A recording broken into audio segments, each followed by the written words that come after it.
اچھا ہم میرا ذاتی ویو ہے, میں بالکل یہ ذاتی ویو میں کہہ رہا ہوں, ہم معیشت میں اسمارٹ بن کر دو کشتیوں میں سوار ہونے کی کوشش کرتے ہیں. تو پاکستان اور مسلمانوں سے متعلق ایک طرف نریندر مودی کے یہ خیالات ہے سخت, اور دوسری طرف اب وہ الیکشن میں جا رہے ہیں, تو ان حالات میں کیا انڈیا کے اندر یہ ویل ہے کہ پاکستان کے ساتھ تجارت کو فروغ دیا جائے؟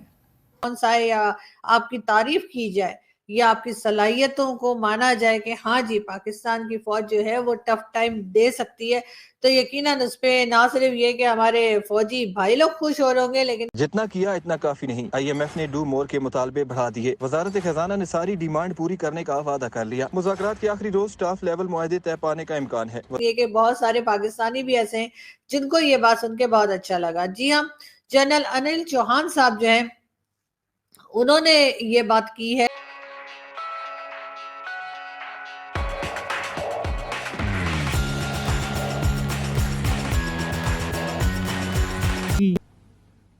میں ہمیشہ سے پرو امریکن فلسفی رکھتا ہوں معیشت کے لیے. میں چائنیز کے ساتھ اکنامک کولیبریشن کا حامی نہیں ہوں, اور میں یہ بات واضح انداز میں کہتا ہوں کہ جب ہمارا برا وقت پڑتا ہے تو ہم امریکن سے ہی پیسے لے کر آتے ہیں.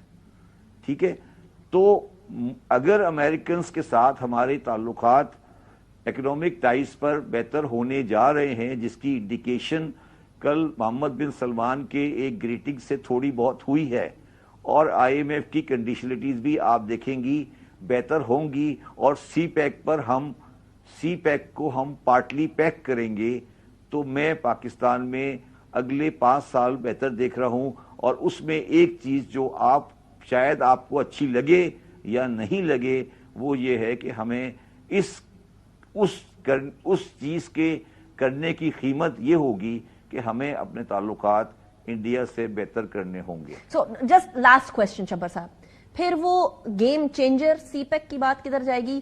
ریجنز ڈیولپ ہوتے ہیں, خطے ڈیولپ ہوتے ہیں, ممالک ڈیولپ نہیں ہوتے, وہ ساری باتیں کدھر جائیں گی؟ آپ مجھے ایک بات بتائیں, مجھے آپ فالو کرتی ہیں, پچھلے 10 سال سے تو فالو کرتے ہیں. اگر میرے زبان سے کبھی گیم چینجر کا لفظ نکلا ہو تو میں خودکشی کر لوں گا.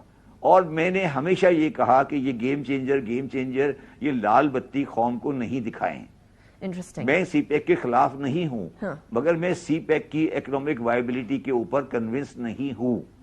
مجھے پاکستان کی ویسٹرن سائڈ کی ایک کوریڈور آج تک سمجھ نہیں آئی کہ ویسٹرن کوریڈور سے کون سی اکنامک بینیفٹ آئے گی پاکستان کو. مجھے ابھی تک, میں تھوڑا سا جاہل آدمی ہوں, مجھے وہ پسند نہیں آئی, کیونکہ پاکستان کا بنیادی اکنامک سائٹ جو ہے وہ دریائے سندھ کے ایسٹ سائٹ پر ہے, ویسٹ سائٹ پہ نہیں ہے, اور سی پیک جو ہے وہ ویسٹرن سائٹ پر ہے. یہ کھیل آپ بند کریں, اور اس بلا وجہ اس پہ ٹائم ضائع نہیں کریں, لال بتی نہیں دکھائیں لوگوں کو. آگے چلیں, امریکنز کے ساتھ تعلقات بہتر کریں, آگے ان کے ساتھ مل کے بہتر کریں. یہ بات کرنا کہ وہاں سے سائفر آ گیا تھا اور یہ آ گیا تھا, انہوں نے ہماری گورنمنٹ گرا دی, یہ سب چیز بند کریں, اور آگے چل کے پاکستان کو امریکن کی سپورٹ کے ساتھ, انڈیا کی دوستی کے ساتھ ایک اکنامک ریئلٹی بنائیں. اور یہ بلا وجہ کی گفتگو جو ہوتی ہے نا ہماری, ہم بلا وجہ کی جو آج پاکستان کی اکنامک سیکورٹی جو ہے وہ بڑا ایشو ہے دین دا جغرافیکل سیکورٹی. وہی ہوا ہے نا جی. میں تو شبر صاحب آپ تصدیق کی مہر لگا دیں کہ یہ کوئی اور سسٹم ہی ہے اور یہ جمہوریت نہیں ہے.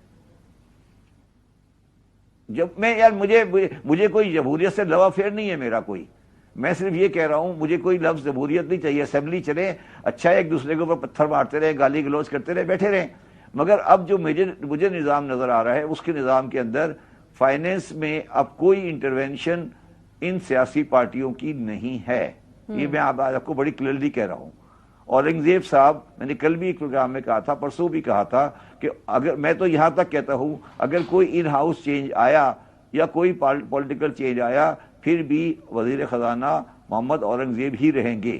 اچھا, یہ اچھی بات ہے یا اس سے گڑبڑ بھی ہو سکتی ہے؟ کیونکہ سیاسی جماعتوں کو تو obviously وہ الیکٹڈ ہوتی ہیں, ان کو اس کا جو ہے خمیازہ بھگتنا پڑتا ہے انتخابات میں جا کر. سیاسی جماعتوں کی حیثیت کیا ہے, سیاسی جماعتوں کی اوقات کیا ہے, سیاسی جماعتوں نے کس طرح اقتدار حاصل کرتی ہیں, وہ یہ سب گیٹ نمبر 4 کی پیداوار ہیں. تو آپ ان کے ساتھ کیا بات کر رہی ہیں میرے ساتھ؟ کہ سیاسی جماعتوں کے لیے اچھا ہوگا برا ہوگا. یہ اسمبلی جو پچھلے 20 سال 2002 سے چل رہی ہے اور 2024 آ گیا, اگر آپ اس اسمبلی کے ڈیفینیٹلی جس طرح ایک سب سے بڑی میں جو مینشن کرنا چاہوں گا چیز, صافی صاحب میں پچھلے 35 سال سے واشنگٹن ڈی سی میں ہوں, اور اس کی خوبصورتی یہ ہے کہ یہاں اس وقت جو ڈاکٹر جے شنکر صاحب واشنگٹن ڈی سی میں سرو کر چکے ہیں, اس وقت جو ریسنٹ ہمارے ایکس فارن ہمارے ایمبیسڈر صاحب تھے, یہ سارے یہاں اپنا ٹائم گزار چکے ہیں, اور مجھے موقع ملا ہے ان کے ساتھ چیزیں ڈسکس کرنے کا. تو ایک ول موجود ہے, وہ بھی یہ سمجھتے ہیں کہ اگر بھارت ترقی کر رہا ہے, اکانومی ان کی 8.4% ترقی کر رہی ہے, وہ چاہتے ہیں کہ ریجن کے اندر پیس ہو, بالخصوص پاکستان کے حوالے سے, اور اگر یہ اور ان کا میرا وہ بھی چاہتے ہیں کہ focus towards China instead of Pakistan, اور ٹریڈ بھی شروع کیا جا سکے پاکستان. اس وقت اگر میں آپ کو بتاؤں, پروڈکٹس بھارت سے نکل کے دبئی جاتی ہیں, دبئی سے پاکستان آ رہی ہیں. تو بلکہ یہ میں سمجھتا ہوں, اور میں بالکل یہ ڈسکس کر چکا ہوں کئی حلقوں کے اندر جو کہ ویری اسٹرانگ جن کی انفلوئنس ہے اس وقت رجیم کے اندر, they have an interest in starting trade again with Pakistan, اور میں very hopeful, and this is what my main goal is, this is one of my main objective is کہ کسی طریقے سے پاکستان اور بھارت کا ٹریڈ جو ہے, دیکھیں مسائل اپنی جگہ پر موجود ہیں, مسائل ڈسکس کیے جا سکتے ہیں, لیکن ٹریڈ کو اپنا میرے خیال میں لینا چاہیے جو پاکستان کی پراسپیرٹی کے لیے, مہنگائی کے لیے, انفلیشن کے لیے بہتر ہو. ابھی آپ بات بتا رہے ہیں کہ چین کے بارے میں تو ٹرمپ کا اور جو بائیڈن کا, ان دونوں کا اتفاق ہے, دونوں ایک جیسے اس کو تھریٹ سمجھتے ہیں. تو کیا امریکہ صرف ڈپلومیٹک مینز پہ انحصار کرے گا یا اس سے آگے بڑھ کے بھی کچھ کر سکتا ہے؟ دیکھیں اس وقت اگر بات ہو رہی ہے ٹرمپ ایڈمنسٹریشن کے اندر بھی اور واشنگٹن ڈی سی کے اندر بھی کہ ٹریڈ کے اندر ہو سکتا, میں اس کی ہسٹوریکل بات کرنا چاہوں گا کہ ڈونلڈ ٹرمپ صاحب جب آئے تھے تو انہوں نے چائنا کے خلاف ٹیرف کو بہت بڑھایا تھا, ٹیکسز کو بڑھا دیا تھا. تو یہ بات چل رہی ہے کہ ٹیرف دوبارہ انکریز کیا جائے گا چائنا کے امپورٹ کے خلاف. اور دوسرا اس وقت اگر دیکھا جائے تو جو دوسرا سب سے بڑا چائنا کے خلاف ٹول اس وقت چائنا استعمال کر رہا ہے وہ پیٹنٹ ہے. امریکن پیٹنٹ کچھ چوری ہوتے ہیں, ان کی ڈپلیکیشن ہوتی ہے چائنا کی, ان کے خلاف ٹف قوانین بنائے جائیں گے, سینکشنز لگائی جائیں گی تائیوان کے خلاف. اس کی ایک سب سے بڑی مثال آپ کو بتانا چاہوں گا, آج کل تائیوان جو دنیا کے اندر چپ میکنگ انڈسٹری تھی, وہ اس کی اسپیشلٹی تھی تائیوان کی, وہاں سے وہ نکل کے بھارت جا رہے ہیں, ملیشیا جا رہے ہیں. کیوں جا رہے ہیں؟ کیونکہ Americans they are making up their mind کہ تائیوان میں اگر اپنے رزلٹ امریکن انٹرسٹ صحیح طریقے سے پروٹیکٹ نہ کیا جا سکے تو سینکشنز لگائی جائیں چائنا کے خلاف بھی اور تائیوان کے خلاف بھی. تو اس ریجن میں امریکہ از ویری سیریس, اور یہ ساری ایفرٹ جو ہیں یہ تیز اسپیڈ اپ ہو جائیں گی اگر ڈونلڈ ٹرمپ صاحب آتے ہیں, تو ساری چیزیں will be on a speed. اس وقت بائیڈن ایڈمنسٹریشن جو ہے ان کی فارن پالیسی اتنی اسٹرانگ نہیں ہے, لیکن ڈونلڈ ٹرمپ آئیں گے, ان کی سب سے بڑی پرائورٹی یہ ہوگی کہ جو پینٹاگون ڈی مورلائز ہے کسی طریقے سے اس کو بہتر کیا جا سکے. اور ظاہر ہے کہ وہ کوئی چھوٹی موٹی شخصیت نہیں ہے, وہ چیف آف ڈیفنس اسٹاف ہے بھارت میں, اور اگر وہ ایسا کہہ رہے ہیں تو یقیناً انہوں نے کچھ نہ کچھ پروفیشنل طریقے سے اس بات کو سمجھا ہوگا اور دیکھا ہوگا. یہ اور بات ہے کہ پاکستان کو بار بار 71 کا کہا جاتا ہے, جو کہ ظاہر ہے کہ 71 ایک غلطی تھی بھی.